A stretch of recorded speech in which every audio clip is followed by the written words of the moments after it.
welcome to this edition of Shergroup on the Sofa. I hope wherever you are in the world, you're in a good place. And today I'm delighted to welcome a contact of mine, a friend of mine from the world credit community. And I'm going to be introducing Luis Eduardo Perez to you today.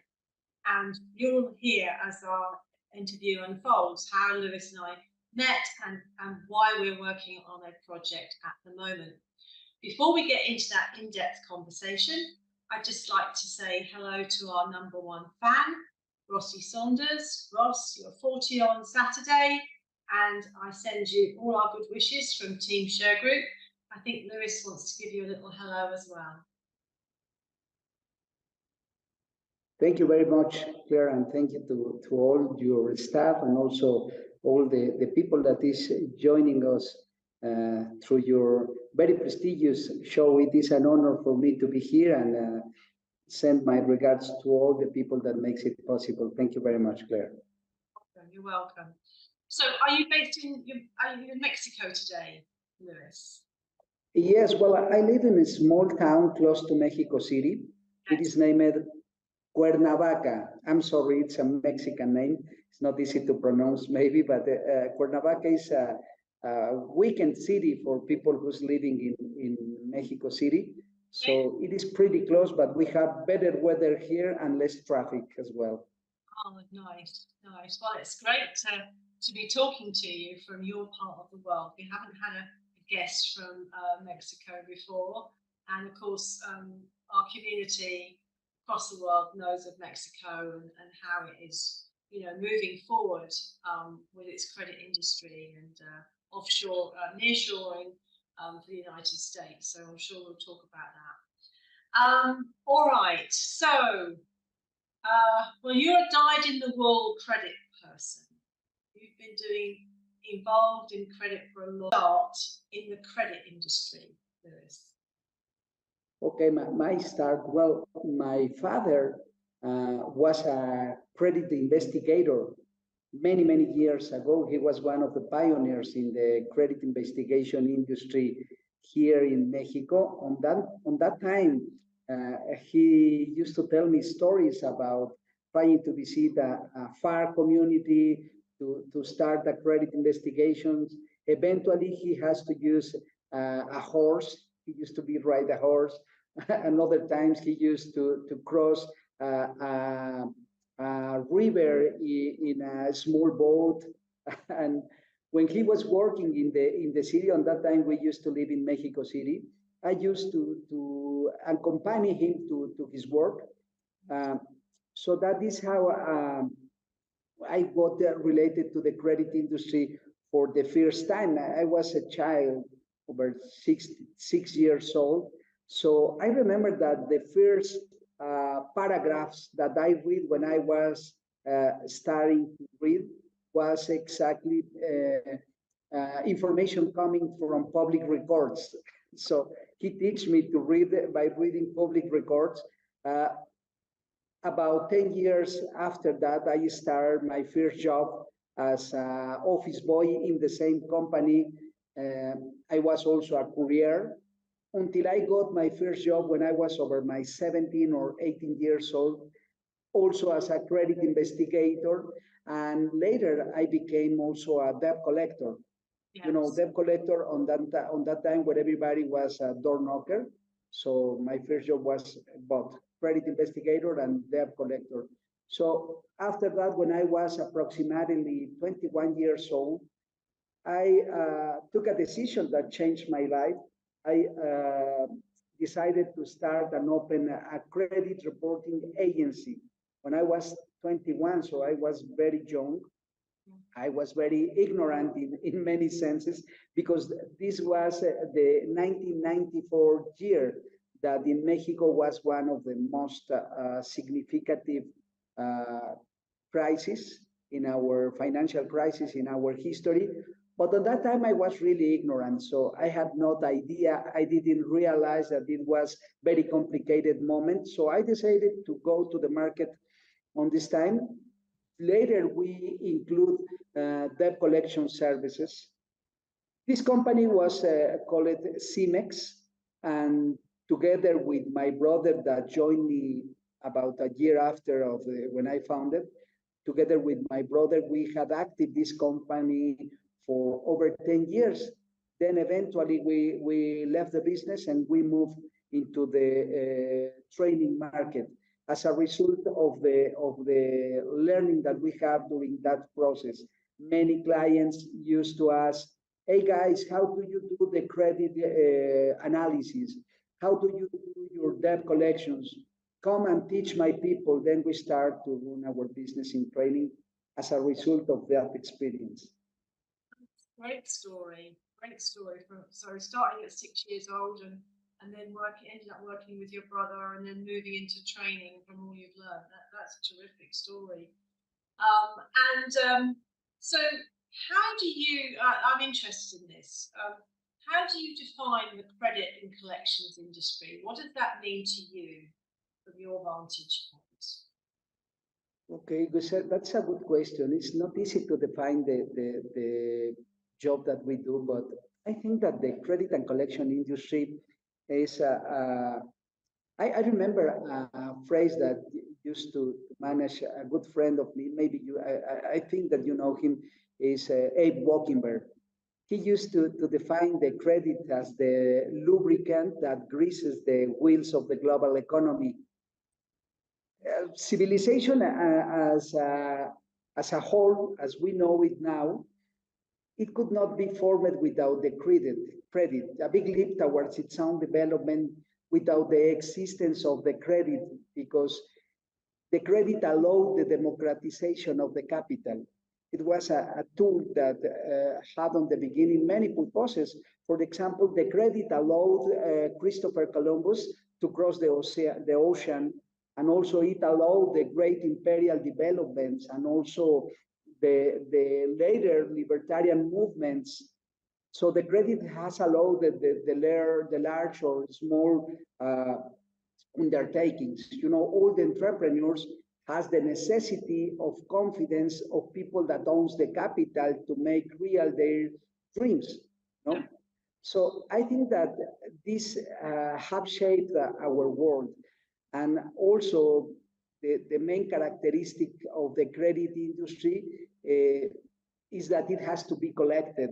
So collections is part of the credit, but I think that the credit is it could be defined as the main lubricator of our global economy. Without credit, almost nothing is possible in terms of economy, and you and me knows that the economy moves everything around the world. Even these people that thinks that they never have used credit, they most of the times are wrong, because they don't understand that the credit is even when you go to a restaurant and you ask for a table, then you go and sit and wait for the menu, ask an order, eat your order, and then at the end of all this process, only if you have liquidity, then you can pay for the lunch.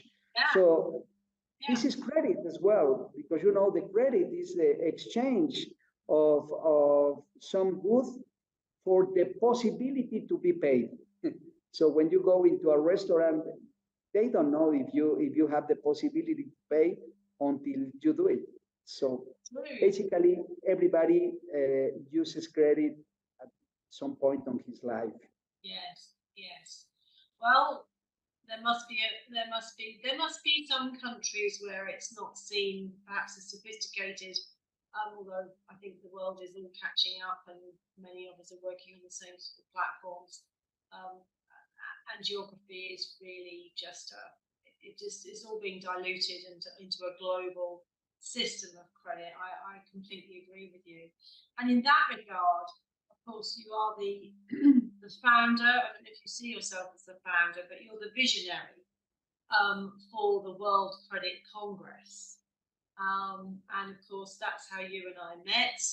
And I think you saw our show, the TV show called The Bailiffs, and that must have resonated with your early days of your dad being a credit investigator and your own debt collection experience, and you called me up and said, could we have a conversation? And then you asked me if we would like to get involved with the Congress. So firstly, thank you for that, because it's a tremendous opportunity for Shergroup, and we are so looking forward to meeting, all your community who have taken part in the Congress and see it as such a great event. So tell me, how did you get the idea, and how did it all come together for you? Okay, well, why to create a World Credit Congress? And I think that both credit and collections are activities that have also local and global impact, at the international level due to the characteristics of each market.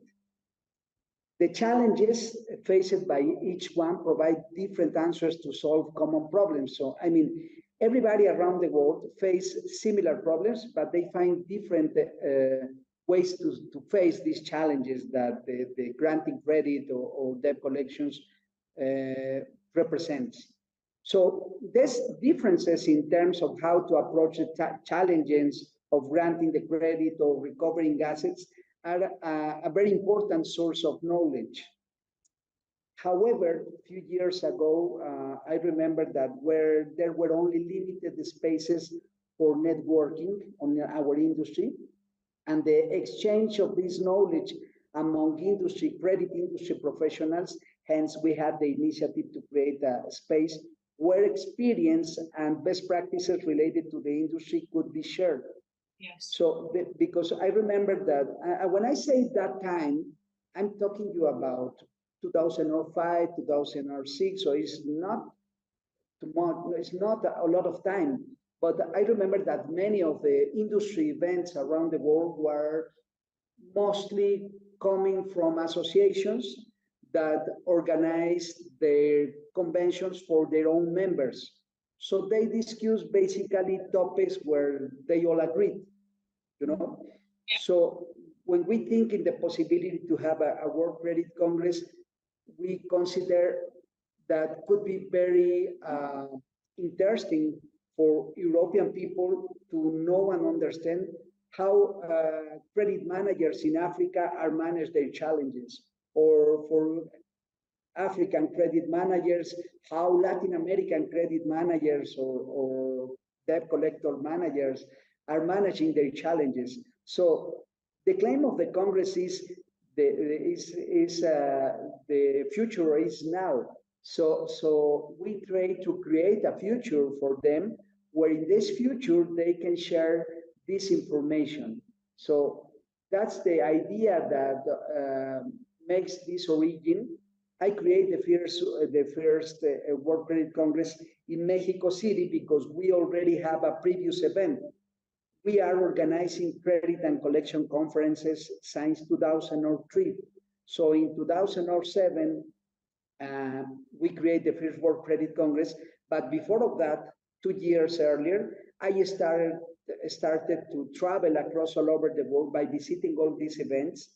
And one by one, I was extending an invitation to come and join us and create together. So I had the initiative, but to be honest, the founder is the whole industry, because on this first event, we received people coming from 42 different countries, and they were the real founders of the World Credit and Collection Congress. Mm-hmm. You were the guy that started it. You were the guy that pulled it together. I know you're a modest chap, so you'll be thinking, well, yeah, it was the whole industry. But I think it takes an initiative like you did, and probably because you have travelled so extensively, right? That you were able to garner that level of support for this idea, which I think is fabulous, and so necessary, because yes, different parts of the globe have quite distinct systems. And some people who you might think are leaders in the credit industry are actually trying to keep up. Latin America is an emerging kind of powerhouse when it comes to building up its credit industry and supporting other countries with its know-how. So yeah, it's a very interesting dynamic. Very interesting. And Claire, if you allow me one more comment on yes, that. Of course. There is a funny story that happened to me when I was for the first time in the FENCA World Congress. You know, the Federation of European National Collectors Association, every 2 years they organize a World Congress for debt collection agencies, so where they gather their members from basically from Europe and some other countries. On that time, they invite me to join the event and also, if possible, bring a contingent from Latin American owners of debt collection agencies. I also invited a couple of friends that are managing debt collection software. So they decided to have a booth in the expo and make demos of their solutions.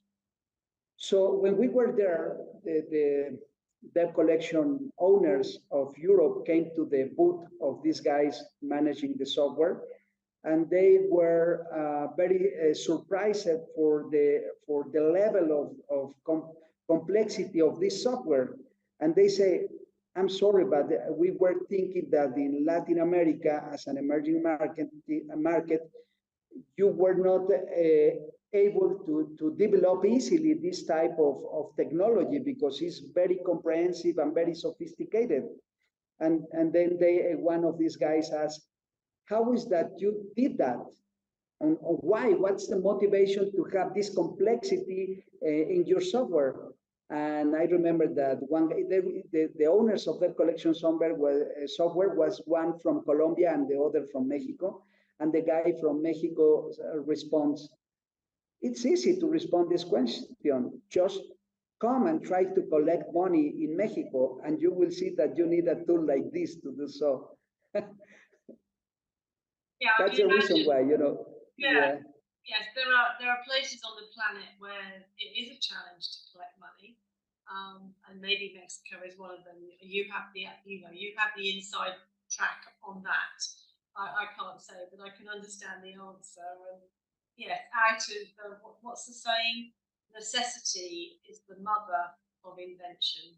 So Mexico has designed its software capability to fix the challenges that it has in its debt collection, I'm sure. And each country does that on its own level. I mean, I know you are a fan of the TV show, but you can see how we do it in the UK. And I can tell you that the comments we get on YouTube, when we put it on YouTube, yes, there's a broad spectrum of comments. Some people like it and some people don't, and everything in between. So yeah, every country has its challenge. So what is the key element of the credit industry in your view? What's the glue that keeps it all together? Do you think? The key element of the industry. Well, I think that our economy is essentially optimistic because it is based on the perspective of a better future. In order to make our predictions, we assume that tomorrow will be better than today. And the credit is an example of this. We grant credit because we think that it will be paid in the same way that we granted the credit. So we go to sleep thinking that tomorrow we will start a new day, for example. And this concept is very interesting because I had the opportunity to speak in China some years ago. And this concept in China is called lian. Lian, which is a Chinese word that means face. Face is the visible part that we have for other people to relate to us. To build a relation, the first thing that we have is our lian, our face. Also, we use this face to judge the people, or the people judge us also by looking at our face. So it is precisely the face that awakens the confidence, which is why it is a value to take care of.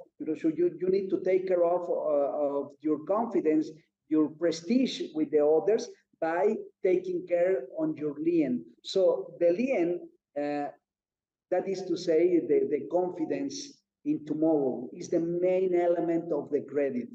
So we are stubborn optimistic. So if I have to say what is the key element of the credit, is the lien, Okay. is the confidence, is the trust, and the optimism that we have that the clients will pay. Yes, and of course there are tools now, software tools that can kind of emulate that lien and anticipate the return and the risk of granting credit. Of course, I have to say to you, if the confidence is upbeat in Mexico and and the US, I'm afraid the UK I think is a bit gloomy at the moment. We've gone through the pandemic and come out the other side, and it's hit us hard. The Brits have taken that hard, and of course we've had a lot of political upheaval as well. So it will bounce back, but I don't think we're optimistic in the UK at the moment. I could be wrong. If you don't agree with me, put your comment on the YouTube show. But I'm glad Mexico is not in the same mindset. Now, I know that your company is involved in innovation, and we met up last week, and you were showing me an event that Crevolution had done, and I have to tell you, Luis, I was absolutely blown away. I have never seen a credit conference or event that was more like a pop concert. It was amazing, and so I want to put the link to that in the show notes for this interview, because I want people to see you and Crevolution in full flight around one of your events. It was absolutely stunning. And you know why it was stunning? Because it was nothing like going to a typical kind of credit convention that we've been to, both of us have been to. You totally deconstructed it and just made it really, really fascinating. And I think that's really important for young people who are getting into credit, making like you have done and I have done a career in credit. It does have such a fascinating story, and it can be made to be so much more interesting and vibrant. Do you agree with that? Yeah. Well, you talk about Crevolution, and I think that I used to think years ago that sometimes we seem to be in a very boring industry, very financial, I didn't comment on that. Well, but people like you and others, for example, your show is an amazing way to show the complexity of our work and the relevant that it is, but it is not boring at all. I mean, I can see your show one after another, and have the same expectation that when you see a suspense show in Netflix, But I think that innovation is key on that. It's a different way to show the complexity and find solutions for our common problems, for our common challenges. When we create Revolution for the first time, we had a question in the air. So, I mean, the question was how we can enhance our industry to keep this path of professionalization, but more according to these times. I mean, we have to understand disruption as if you and me are together, sit in a table, and somebody comes and slam on the table. So everything on the table goes to the air, yeah, and there is a mess. yeah. But on this mess, you need to create something new. But this is a challenge also, because you need to understand what are the key elements and then gather all together and try to create something that everybody understands and enjoys the process to learn. So innovation is part of our culture even before of revolution. The company I run has two main brands. One of them is ICM, and the other is Revolution. The first is focused on providing training and consulting services for debt collection processes. And the second is a professional platform to networking and knowledge exchange for industry professionals from the financial credit industry. But it's based on innovation. What is new? So we have three action lines: the credit, the debt collection, and the financial innovation. So every year, what we think is what is new and how it affects our industry. Yes. We work in a very dynamic sector that is constantly evolving. So it is greatly affected by any change that is generated in the economy, in the social environment, or in legal aspects, which makes our industry very sensitive. So we have realized that the financial industry needs to react to these changes and to find a way to make it on a very creative way, to creating different solutions. So Revolution is a very dynamic and very disruptive event, but when we are in the other division, which is ICM, we also challenge the industry. I remember when we published our first book, the name of the book was Assertive Negotiation, a New Way to Understand Debt Collections. So we set the debt collection dilemma from another perspective. Traditionally, the debt collection process used to be understood as something related with pressure and threat, to pressure the client, to threat him, and those were the tools. And even the technology were based on the same. So we find different creative technologies to keep the same principles, the pressure, So when you start to use the predictive dialer, so you start to push even faster than before, but you still keep pushing. So when we create this concept, it was one of our first and most relevant innovations, is that we set the debt collection in a different field. We say, this is a communication problem, and debt collection is not part of the financial aspect of the business. It's more in the customer service and sales promotion side. Yes. So we don't have debtors, we have clients, and the clients need to be supported to fix a problem. Debt collection is a problem for both, for debtor and for creditor. So the main job of a debt collection executive is not to collect the debt, it's help the client to solve a problem. So he has to become an ally. So we perform a methodology by using tools coming from coaching, tools coming from now neurosciences, coming from customer services, to create this methodology that as the time has passed, we have been improving. So we create a set of methodologies completely different on what the market receives. And I think this is because I was formed more in skills related with the human development as a coach, and it helped me to understand in a different way the industry. So innovation became naturally part of our spirit. So we have creative meetings almost every week. And the main objective of the creative meeting is to challenge our past version. So for example, we have a standard where we document all our tools, and at least twice per month, we gather the team and say, okay, what is new? How can we make obsolete our standard? Because we need to become it obsolete very soon, because there are a lot of tools. Yeah, no, I mean, just to hear you talk about that and share that with us I'm sitting here thinking, oh, what innovation do I need to bring to bailiffs? What do I need to do? And we've done a lot. I mean, we've covered a lot over the years of innovation. I mean, before Shergroup came along, debtors were never, poor old debtors were never called up and encouraged to pay.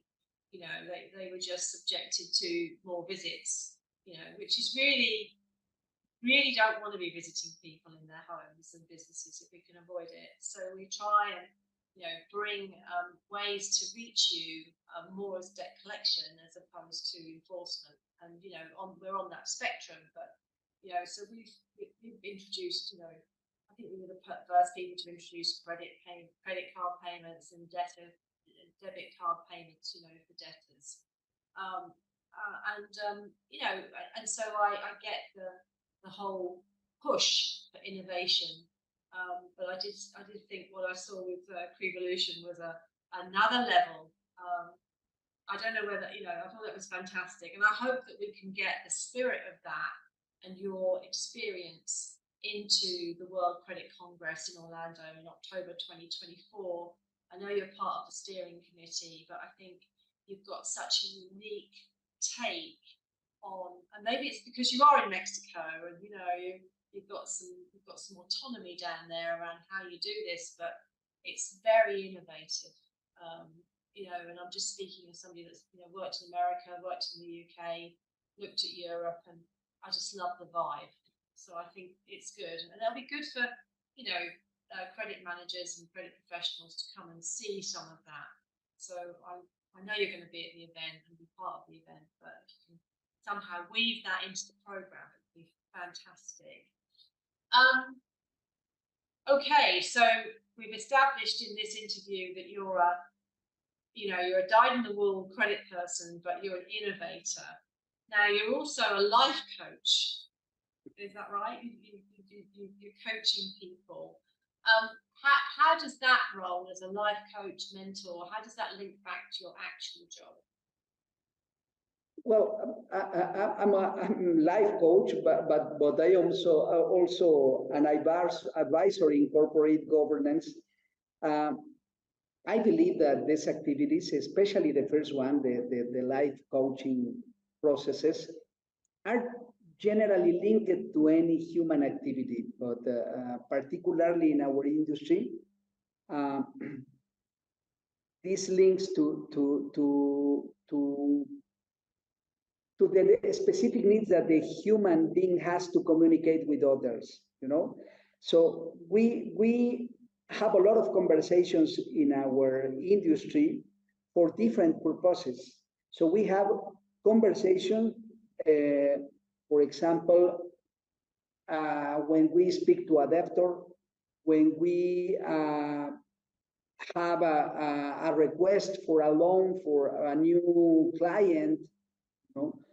Also, when we have the necessity to offer a new product to a new generation, like now the C generation or the millennials, they need to be communicated in a different way, you know. So they are also there are also companies that need to communicate with their own people, with their own staff. So it necessarily requires tools that allow managers, for example, to have the possibility to interact, to reach agreements with their own staff. So this is a very human industry. Therefore, coaching has a place as a support tool for high-level leaders.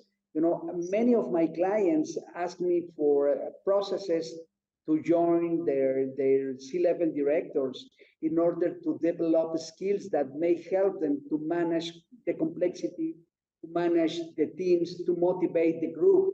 So what I do is basically sit in one-to-one sessions to follow the coaching methodology to help them to achieve the best version of their own selves in order to become these people that can manage that.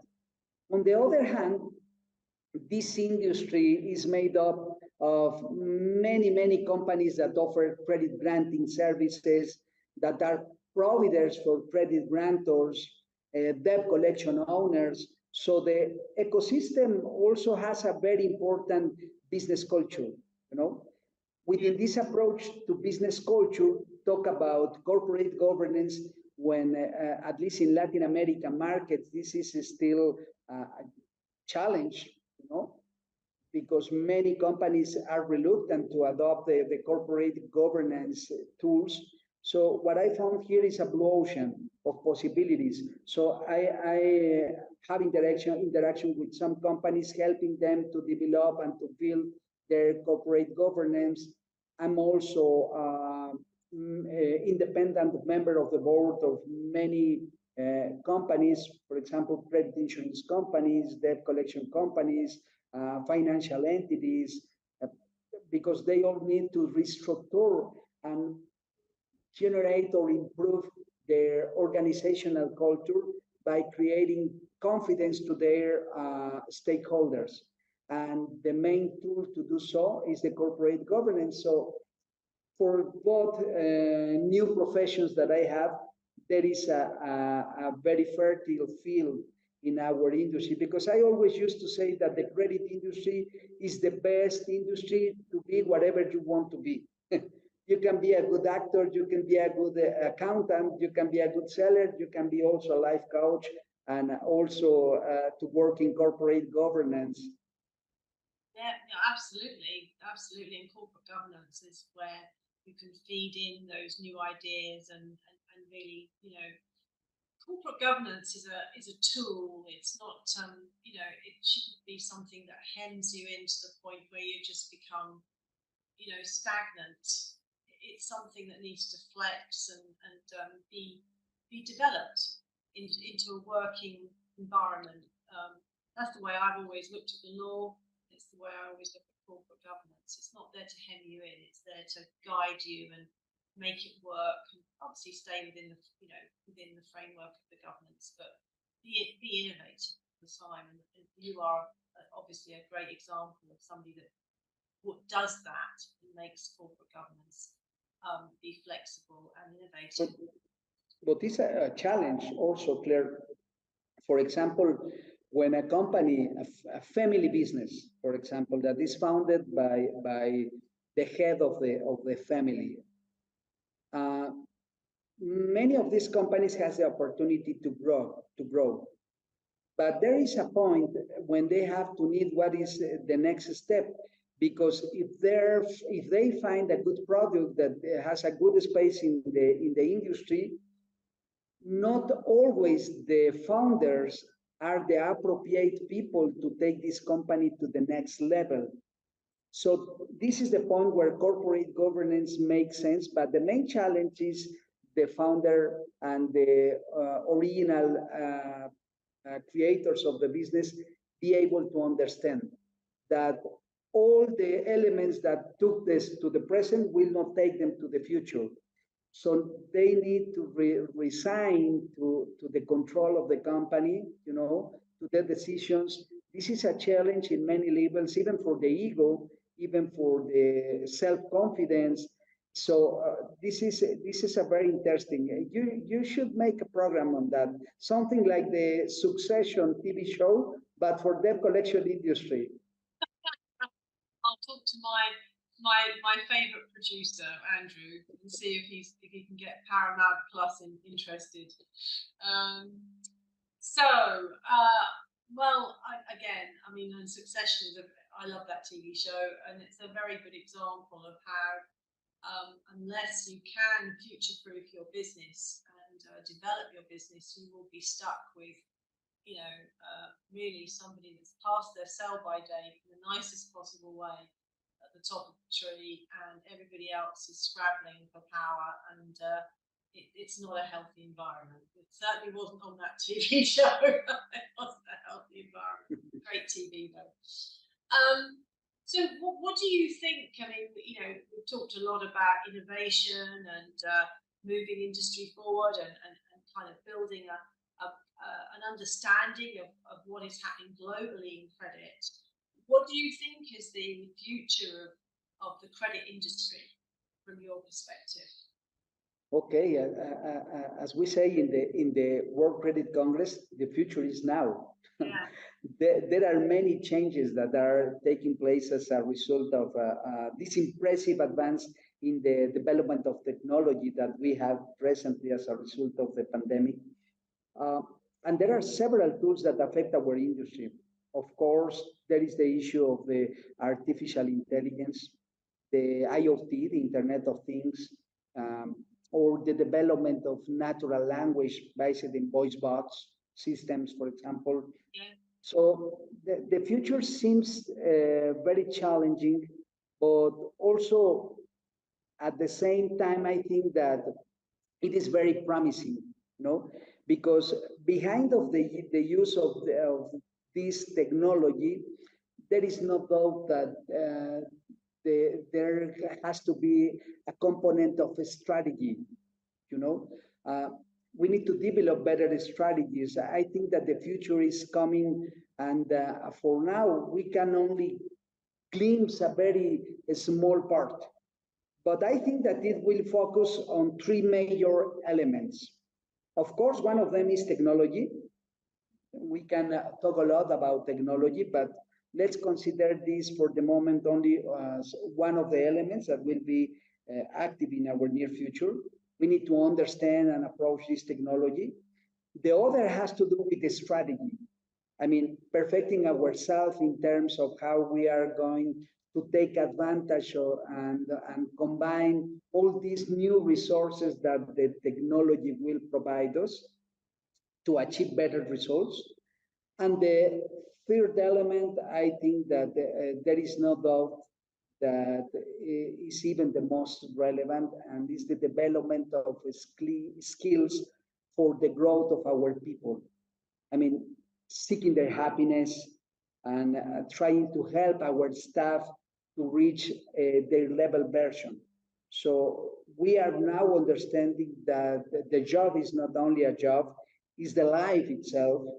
We pass a lot of time into our jobs, so we recently have learned how to live during the job time. So we need to think in becoming even more sustainable companies. But when I say sustainable, I don't refer only to the environmental factors, but I mean also to the quality of life that we provide to our staff in general. Also, we need to increase our customer focus service providers, our customer focus culture. But also I think that we need to give a priority to the well-being of the employees that are part of this industry. So, I mean, there is a lot of technology we need to understand, we need to take advantage. We will use the strategy to do a better use of this technology. Eventually, we will learn that. But the heart behind of all this is the people. They will be the ones that make it work. So I can see the future on these three lines: technology, strategy, and people. Yes, yes. Well, the technology, I don't know if it's a result of the pandemic or it was there anyway, and it was just waiting to hit our computers. But I know that AI, certainly in Shergroup, is making a significant impact in being able to get through research and content creation far quicker than we ever dreamt possible, and we are embracing that. But then it opens up the possibility of, and I was looking at this about 10 years ago with a lady called Pam Long, who's in my LinkedIn network. I don't know if she's in your network, but AI avatars and systems for people being able to speak to avatars as if they were a human, and that avatar doing that whole kind of customer service role. So they're taking the data through a predefined system, but it's looking like you're talking, and you're not embarrassed to contact the credit organization that's running that. It's done in a very customer service centric way. And this must be, just human to human. It's just a more pleasant experience, even though you're trying to deal with something that's a little delicate around the collection of an account. And then, also all the granting of credit, the processes for that, just taking people through that. So I think the innovation is huge, and the technology piece is huge. And then obviously the strategy piece is how do you make those how do you make that technology human, human enough for somebody to want to engage? Yeah, very interesting. So what about some final words then, for you? And I mean, obviously you want to encourage everyone that's watching this video to come to the World Credit Congress in October 2024 in Orlando. What is your hope for the 2024 Congress? Well, I think that the 2024 Congress will be one huge opportunity to once again have the chance to exchange ideas with the international community of credit and collections. And also, as the host will be United States, there are a lot of things that you in this part of the world, as host of the conference may share with the world. I think this is a huge opportunity to do a benchmark, everybody at one place. I always think in the WCC as a window, but this is a magic window. When you need to see what's happening out, you go to the window and take a look. But this is a magic window because it's focused in credit and collection industry, and you can see practically what is happening all over the world. Yeah. So I think it is a fascinating opportunity. And another thing that is good of the conference is that every 2 years change of the continent. Every edition changing continent. So last occasion was before the pandemic in South Africa. So it was complicated for people from America goes and make the trip to South Africa. So this is an opportunity for people from this part of the world to come and join other internationals in United States. Is a country that has all that we need to make a real international event. So I think it's a good opportunity. And also, and the most relevant, it will be organized as a host for Shergroup team. So I think this is a warranty that this is top level of our industry, and everybody has to feel secure that they will have an amazing experience. And also it is Florida, so what can I say of Florida? It's also a nice opportunity to combine a personal vacation, bring the family, and enjoy an extraordinary week with you, with the staff, with the academic committee, and all the international personalities around the conference. Yes, that's what we're building, and we've got some momentum going now because we have ACA International through as our key sponsor. I just want to give a shout out to Scott Purcell and Harry Strauser, who have been instrumental in helping the Congress achieve that key sponsorship. So for the American market, the leading institution is going to be sponsoring this event. So that's amazing. So thank you to everybody involved in that, and particularly Scott and Harry. Okay, Luis, well, I'm sure we're going to have more interviews with you between now and October 2024, because we want to continue to get your wise wisdom into the Congress, and we want to really showcase you and Mexico as such an innovative environment for credit. And I'm on a learning curve with that, and I am really pleased to see how Mexico is taking a lead on this. I think it's fantastic. And of course, with the power of YouTube and the internet, we want to showcase you guys down there and show, North America, what's happening in South America, but also in Europe and Africa and Australia and the Far East. So lots and lots of opportunities to showcase great work. All right. Well, thank you so much, Luis, for your contribution today and for the opportunity to host this terrific event for the Congress. We are deeply flattered, and honestly, it's just a tremendous opportunity for Shergroup, who've been in this part of the industry, been in credit. Well, I've been in credit all my working life, and I've devoted a lot of time to it. So I'm deeply flattered and very enthusiastic about the whole deal. For everyone watching this show, I know there'll be many of you across the world because Luis himself has his own fan base. But there's Lewis's company, his website, icmcredit.com. He's got his LinkedIn profile, Facebook profile. I'll put all of that in the show notes. So don't worry. And please connect with this guy. You know, tap into what him and his company are doing. See how that works for your own company and whether you can emulate what ICM in Mexico is doing. Can you do that in your part of credit, in your part of the world? And and don't be stuffy. If you're a manager now, take yourself back to when you were 20 and start thinking, like what was I like as a 20-year-old and how was I learning? And people learn by YouTube now and online. So be innovative is my 2 pence for all of you credit professionals out there, because we've had fun building Shergroup and we want you to have fun building your company. So anyway, so Luis, thank you so much for your time, and we'll talk again soon, and we'll wrap it up for today. So thanks everyone. Bye-bye. Thank you.